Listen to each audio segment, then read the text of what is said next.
हाँ जी। Good evening. कैसे हो? तो आज मतलब ये कहना है कि मतलब 1857 की क्रांति से पहले उनका आगमन अंग्रेजों का कैसे हुआ था भारत में, वो एक डिटेल में बताना चाहता हूँ आपको। तो अंग्रेजों का आगमन कैसे हुआ था वो एक अलग से वीडियो डाल के वो समझा के फिर मैं 1857 की क्रांति के बारे में बताऊंगा। तो उससे पहले ये जानकारी लेनी जरूरी है हमारे लिए कि अंग्रेजों का आगमन हुआ कैसे, मतलब हुआ कैसे था अपने देश के अंदर, कंपनी कैसे आई थी ईस्ट इंडिया वाली कंपनी। तो उसी हिसाब से ये वीडियो मैं डाल रहा हूँ और आप उसको देखकर फिर 1857 से क्रांति का जो पार्ट सेकंड है ना, शुरुआत क्रांति कहाँ से होगी, फिर वो समझ में आएगी ये वीडियो देखने के बाद। तो आप प्लीज, मेरी रिक्वेस्ट है आपसे कि पहले ये वीडियो देखें, फिर 1857 की क्रांति का पार्ट जो 2 आएगा वो उसको देखना आप, ठीक है। जय हिंद। बने रहे वीडियो के साथ में और देखें कैसे हुआ आगमन भारत में अंग्रेजों का। अंग्रेजों ने सबसे पहले मतलब क्या किया कि उनकी इंग्लैंड में उनकी कंपनी थी एक, ठीक है। तो अंग्रेजों द्वारा 1599 ईस्वी में वहां की governor of company and merchant of London trading to the East Indies नामक कंपनी की स्थापना की गई। मतलब लंदन में ईस्ट इंडीज कंपनी की एक स्थापना की गई, जो कि वहाँ इंग्लैंड की गवर्नर ऑफ कंपनी की मर्चेंट ऑफ लंदन ट्रेडिंग की एक महारानी थी, उसने इस कंपनी की एक स्थापना की, ठीक है।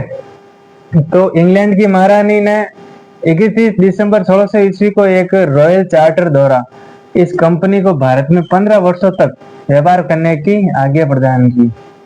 अब कोई बोलते हैं ईस्ट इंडिया कंपनी भारत में कैसे आई, भारत में कैसे आई। तो अब इसमें यही इंटरेस्टिंग चीज मैं जो आपको बताना चाहता हूँ वीडियो के द्वारा कि भाई इंटरेस्टिंग चीजें लाएंगे, यही यही वाली इंटरेस्टिंग चीजें हम बताना चाहते हैं कि इस कंपनी का मतलब भारत में कैसे आगमन हुआ।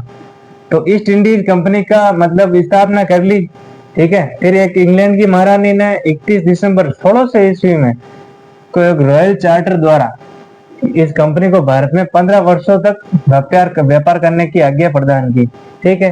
भाई कंपनी को व्यापार करने की आज्ञा या भारत के लिए मतलब भेज दिया कि चाहो भारत में 15 साल तक वही रहो और काम करो आप वहां पे, ठीक है, कंपनी खोलो। हालांकि इससे पहले जॉन मिल्डन हॉल थल मार्ग से भारत आ चुका था। तो भूज से पहले ये आ गया था भारत, तो ठीक है, आ गया तो आ गया भाई, अपनी क्या दिक्कत है, कंपनी तो आएगी। तो शुरुआत में ईस्ट इंडिया कंपनी के साझेदारों की संख्या कितनी थी? 217। अब उसमें 217 कंपनी में पार्टनर अलग अलग पार्टनर थे, ठीक है, कंपनी के।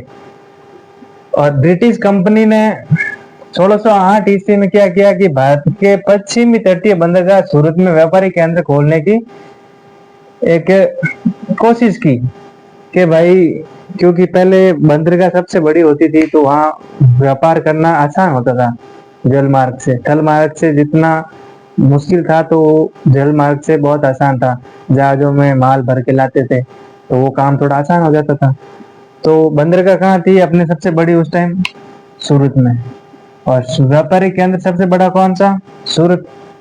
तो अंग्रेजों ने क्या सोचा कि यार वहां चले, वहां प्रयास करें तो वहां कुछ अपना फायदा हो जाए। तो गए, क्या किया, किसी क्रम में इंग्लैंड के राजा जेम्स प्रथम से, अब उस टाइम राजा कौन था इंग्लैंड में 1608 ईस्वी के आसपास में, वहां का राजा कौन था? जेम्स प्रथम। उससे आज्ञा पत्र को लेकर, जो आज्ञा पत्र इन्होंने ये दिया था ना, रॉयल चार्टर, उन्होंने लेके मुगल दरबार बादशाह जहांगीर दरबार में चले गए। गए दिया। अब परमिशन तो लेनी पड़ेगी वहां के, उस समय ये बादशाह राज कर रहे थे अपने भारत में, तो दिल्ली सल्तनत पे। तो गए जहांगीर के दरबार में, और कौन गया था? कैप्टन ऑन्किस। आगे पत्र लिया उनसे, जेम्स प्रथम से, और गए जहांगीर के दरबार में। तो भाई जहांगीर से भाई बोला कि भाई सूरत में हम आ रहे हैं तो हमें यहाँ रहने की अनुमति प्रदान करो। तो वहाँ क्या कि मतलब पहले से ही पुर्तगाली और वहाँ के व्यापारी पहले से ही रह रहे थे, तो उन्होंने कर दिया विरोध कि भाई हम, तुम यहाँ नहीं रह सकते, तुम यहाँ आओगे तो हम कहाँ मतलब जाएंगे, हम कहाँ काम करेंगे। तो उसके हिसाब से फिर जहांगीर ने वो आज्ञा नहीं दी, वहां उनको आज्ञा प्रदान की ही नहीं कि मतलब नहीं यार सॉरी हम नहीं दे सकते। औंकेश ने मुगल बादशाह जहांगीर से मिलकर सूरत में बसने की आज्ञा मांगी, और परंतु स्थानीय व्यापारियों एवं पुर्तगालियों के विरोध से आज्ञा नहीं मिली। आज्ञा नहीं मिली तो फिर हो गया काम तमाम कि भाई सूरत में तो मामला जमेगा नहीं। अब मामला जमेगा नहीं तो अब कंपनी कुछ न कुछ तो प्रयास करेगी वापस वहां जाने के लिए, क्योंकि व्यापार करना उन ट्रेडिंग उस समय समुद्र वाला ट्रेडिंग सबसे बड़ा ट्रेडिंग था, ट्रेडिंग मार्ग। तो उन्होंने प्रयास किया और आगे और प्रयास करने की कोशिश करी। तो अब जानते हैं कि आगे क्या चीज हुई क्या नहीं हुई, वो देखते हैं। ठीक है, अभी हाँ अभी आगे हम पार्ट 2 में पढ़ेंगे अंग्रेजों का आगमन। इसका थोड़ा आगे वाले वीडियो क्योंकि वीडियो लंबा हो जाएगा, उसके हिसाब से पार्ट 2 बना के उसमें आपको आगे पढ़ा देंगे कि बस थोड़ा सा ही है, ज्यादा नहीं है, 5 मिनट की क्लिप आएगी, उसमें ये खत्म हो जाएगा इसका आगमन कैसे हुआ था। फिर उसके बाद में 1857 की क्रांति पार्ट 2 शुरू हो जाएगा। ठीक है, तो वीडियो के साथ बने रहे, लाइक और सब्सक्राइब करें और वीडियो को ज्यादा से ज्यादा शेयर करें। Thank you.